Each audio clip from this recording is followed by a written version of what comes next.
You look at your family today and you see safety, but the cold hard truth is that danger is lurking in the silence of the asphalt. While the rest of the country is celebrating, a Mother's Day warning needs to be taken seriously before the unthinkable happens. We're living on a ticking time bomb of concrete and steel, an engineering crisis threatening every American family that nobody has the guts to talk about. What would you do if the bridge you cross every single day turned out to be your worst enemy? The infrastructure supporting your lifestyle is hanging by a thread, and the cost of playing it safe could be way too high. There's an engineering crisis threatening every American family happening right under our noses, and this Mother's Day warning is your final wake-up call to protect the ones you love. Subscribe to our channel right now to master the defense strategies the system won't tell you about.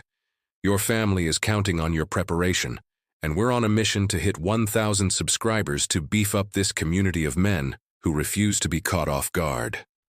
Topic 1. The invisible fragility beneath our feet. Look, while the whole country pulls over this Mother's Day to celebrate the foundation of our lives, there's a silent and dangerous irony running right under the pavement we use to go visit them. We grow up buying into the idea that progress is solid as a rock. But the nitty-gritty truth is that American infrastructure has been crying out for help for decades. It's that kind of thing nobody bats an eye at until a pipe bursts or the road caves in, leaving you high and dry right in the middle of Sunday lunch. You've got to have the eyes of a mentor to see that the safety of the people we love depends on structures that more often than not are way past their expiration date. Think of it like the foundation of an old fixer-upper. On the outside, the paint job is mint, but the pillars are being eaten away by time without anyone giving a damn. Thousands of bridges across the U.S. today are flagged as structurally deficient, and that's not just some engineer being a Debbie Downer. It's a technical reality knocking at your door. When you load your wife and kids into the truck, you're trusting that the road is solid, but that trust is anchored in designs from back in the 1950s. It's like reading the Checklist Manifesto by Atul Gawande. You realize that catastrophic failure usually starts with neglecting the tiny structural details. Just so we're not just talking shop, start keeping an eye out for the red flags around you like you're the inspector of your own journey. When you're heading over local overpasses or bridges, look for exposed rebar or deep cracks that might seem normal because you see them every day, but actually scream material fatigue. A man who's on the ball maps out alternative routes and understands that preventive maintenance, whether it's on his rig or the city's layout, is what separates a close call from a total tragedy. Having that sharp situational awareness is the first step toward not being blindsided when the system, which looks like it'll last forever, finally shows it can't take the heat anymore. Topic 2. The engineering deficit and home safety. Now, my friend, the rabbit hole goes a lot deeper when you realize the problem isn't just the cracking concrete, but the lack of skilled hands to fix it. There's a talent blackout in the engineering world that'll make your jaw drop, and it hits your home life right where it hurts without so much as a howdy. With fewer real-deal experts out in the field, we're seeing a flood of band-aid solutions and rush jobs that don't respect basic physics. It's like trying to keep a cargo ship afloat with a crew that's never seen the ocean. Just crossing your fingers and hoping that Lady Luck does the heavy lifting. This technical shortage is driving the cost of safe construction through the roof, pushing folks towards second-rate materials and sketchy labor. If you take a peek at safety codes in states like Florida or California, you'll see the bar has been raised, but the follow-through is often lacking because there's no real boots-on-the-ground oversight. It's the kind of mess that reminds me of Don Norman's The Design of Everyday Things, where he explains that human error is usually just a failure of design or a poorly managed process. When the system fails at the training level, the result shows up as a leak in your wall or wiring that overheats out of the blue. In the real world, you've got to step up as the foreman of your own life so you don't get played by this technical mediocrity. If you're doing any home improvement, don't just pull the trigger on the cheapest bid. Ask to see their license and demand they stick to ASTM international standards. Invest in smart safety gear, like Moen's smart leak detectors or top-tier smoke alarms. to bridge the gap where structural flaws might slip through. Staying one step ahead of this competence crisis is what ensures the roof over your family stays put, regardless of who else out there is dropping the ball on the system. Topic 3. Lessons from the past and the cost of doing nothing. Man, if these walls could talk, they'd tell stories of warnings that went ignored until they became tragic headlines all over this country. We've got this dangerous habit of thinking abnormal is just a quirk, right up until the point the worst happens and the whole house of cards comes down. Looking back at disasters like the Surfside condo collapse or the levee failures in New Orleans is a crash course in how engineering doesn't forgive laziness.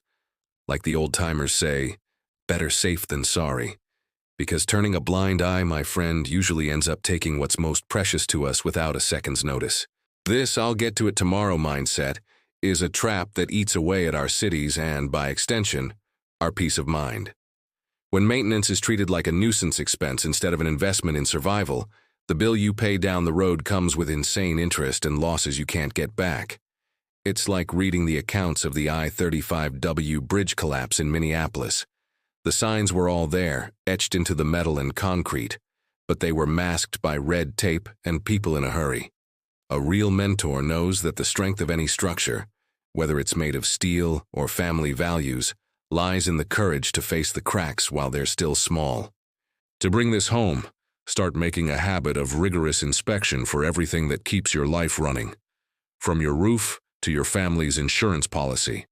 Don't wait for a drip to become a flood before you call in a pro or start studying up on structural reinforcement and backup power.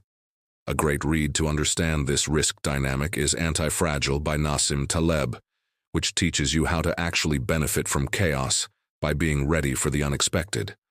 By making a move now, you stop being a passenger to fate and start taking the wheel for your clan's safety, making sure your legacy isn't put on the line by somebody else's negligence. Topic 4. The ripple effect on the American pocketbook. Listen, my friend, we usually look at gas prices or the grocery bill and pin it all on politics, but there's a hidden tax being yanked out of your pocket because of this engineering mess. When a major port is running on outdated tech or a vital highway gets shut down over structural issues, shipping costs skyrocket, and guess who picks up the tab? You got it, you do. It's a domino effect that starts at a rusty beam miles away and ends at the supermarket shelf, squeezing the budget for that trip you worked so hard to plan for your family. This systemic inefficiency is a silent drain on resources that should be going toward your kids' future. But instead, they're wasted on emergency patches. Propping up obsolete infrastructure costs billions more than building something fresh and efficient, and that loss is spread across society like dead weight. If you dig into the concept of opportunity cost, you'll see that every dollar spent fixing what should have been replaced is a dollar less for real innovation and safety. It's like trying to keep a 1980s junker as your daily driver. The shop bills eventually cost more than the monthly payment on a brand new truck. To bulletproof yourself against this, a strategic man needs to diversify his safety net and keep an eye on where the real money is moving. Look into investing in infrastructure funds, like REITs or ETFs like PAVE, that aim to profit from the necessary rebuilding of the country, basically turning the crisis into a way to protect your wealth. Plus, having an emergency fund in liquid assets is what's going to make sure that if a vital service cuts out and prices jump, your family doesn't feel the punch. Being wise means understanding that while the big system is broken, you've got to be the engineer of your own financial stability. Topic 5. The engineering of family resilience. You know, at the end of the day, the biggest structure you'll ever build in this life isn't made of iron or cement. It's made of security and showing up. When the world out there starts showing cracks, a man's job is to be the anchor, the engineer who designs a calm home even in the middle of a national crisis. You can't just sit on your hands and wait for the government or some big corporation to fix every dent in the system. Real resilience starts in your garage, your pantry, and the way you see trouble coming before it arrives. Like they say, hope for the best, but prep for the worst isn't being a doomer. It's just good risk management for a man who has a lot to lose. This kind of practical leadership means you need to know how things work, from your breaker box to your home's water filtration. A man who knows how to run a generator or has a solid first aid kit ready to go isn't an alarmist. He's a mentor, ensuring next year's Mother's Day is just as safe as today. Think about the modern prepper mindset, but without the Hollywood drama. It's just about having redundancy. If the grid goes down because of that old-school infrastructure we talked about, you'll have lights. If the water stops because of a busted main, your family won't go thirsty. To get the ball rolling, I highly recommend you do a full structural checkup on your property this month. Check the batteries on your backup systems, clear out the gutters to avoid water damage, and maybe pick up some technical manuals or urban survival guides that teach quick, essential repairs. Having quality tools, I'm talking Milwaukee or DeWalt, and knowing how to swing them gives you an authority that no engineering degree can replace when the pressure is on. By taking that weight on your shoulders, you build an invisible wall of protection, making sure your legacy stays standing no matter how big of a crisis tries to shake the foundations of this country. Conclusion. My friend, the truth is that the time for just watching things slide is over. You're now sitting on knowledge that most people ignore, and that gives you a massive strategic edge to protect your home. The question that's left is simple. Are you going to wait for the system to fail before you move? Or are you going to take the lead and become the engineer of your family's safety today? The future doesn't play nice with the distracted, and every crack you overlook right now is a weak spot that could cost you big time tomorrow. Don't let that business-as-usual feeling blind you to how urgent this really is. The strength of a man is found in his ability to see the storm coming while the sun is still out. What are you going to do, practically speaking, in the next 24 hours to make sure your house is a fortress against this invisible crisis? How are you going to shield your hard-earned money from the silent tax that crumbling infrastructure is charging you? I want to hear your take. Do you think the country can still turn this around, or are we just putting band-aids on a sinking ship? Drop a comment below, because your experience and your perspective are the backbone of this community of men seeking the truth. Sparking that change in mindset is the first step to stop being a passenger and start being the commander of the destiny of those you love. If this video opened your eyes to what's really going on, don't keep that edge to yourself. Hit that subscribe button right now and turn on the notifications, because we don't do surface level here. We give you the rock-solid foundation you need to thrive in any environment. We're on a mission to reach our goal of 1,000 subscribers, building an elite group of men who are prepared, resilient, and informed. Join us to keep learning how to read the signs the world tries to hide, and make sure you're always one step ahead of the next crisis.